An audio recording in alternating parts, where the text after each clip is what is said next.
اللہ جل جلالہ فرماتے ہیں کان الناس امۃ واحدہ، ابتدا میں لوگ ایک ہی دین پر تھے، پھر جب اختلاف ہونے لگا فبعث اللہ النبیین، تو اللہ تبارک و تعالی نے نبیوں کو بھیجا، مبشرین و منذرین، جو ایمان لانے والوں کو بشارت دیتے تھے اور شریروں کو ڈراتے تھے۔ وَأَنزَلَ مَعَهُمُ الْكِتَابَ بِالْحَقِّ، اور اللہ نے ان کے ساتھ سچی کتاب نازل فرمائی تاکہ لوگوں کے درمیان ان باتوں کا فیصلہ کریں فی مختلفوا فیہ، جن میں وہ اختلاف رکھتے تھے۔ وَمَا اخْتَلَفَ فِيهِ إِلَّا الَّذِينَ أُوتُوهُ مِن بَعْدِ مَا جَاءَتْهُمُ الْبَيِّنَاتُ بَغْيًا بَيْنَهُمْ، اور یہ اختلاف کرنے والے صرف وہی لوگ تھے جنہیں کتاب ملی تھی اور انہیں واضح احکام پہنچ چکے تھے، انہوں نے محض ضد کی بنا پر اختلاف کیا۔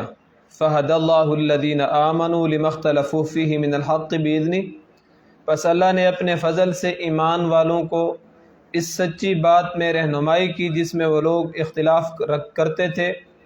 وَاللَّهُ يَهْدِي مَن يَشَاءُ إِلَى صِرَاطٍ مُّسْتَقِيمٍ، اور اللہ جسے چاہتا ہے راہ راست پر چلنے کی توفیق دیتا ہے۔ گزشتہ درس میں یہ بات گزری تھی کہ بنی اسرائیلیوں نے اللہ تعالیٰ کی نعمتوں کی ناقدری کی، اور جب اللہ تعالیٰ کی نعمت مل جائے اور نعمت کے ملنے کے بعد جھٹلانے والا، تکذیب کرنے والا، وہ پھر سزا کا مستحق ہوتا ہے۔ تو انہوں نے نافرمانیاں کی تو پھر اللہ تبارک و تعالیٰ کی طرف سے ان پر پکڑ بھی آئی۔ فتنہ اور فساد جو ہے اس کی جڑ تقریباً دنیا ہی رہی ہے، دنیا رہی ہے۔ دنیا کے اندر جب انسان مال کماتا ہے تو پھر مال کے 3 مصرف ہوتے ہیں: ما اکلتا، جو کھا لیا، او لبستا، یا پہن لیا، او قدمتا، یا آگے بھیج دیا۔ یہ 3 مصرف ہیں: کھانا پینا، لگانا پہناوے پہ، اور آگے بھیجنا۔ جو کھا لیا پی لیا ختم ہو گیا، اور جو پہن لیا وہ بھی پرانا ہو گیا، کپڑے وغیرہ، کوٹ وغیرہ، لباس، وہ بھی پرانا ہو گیا۔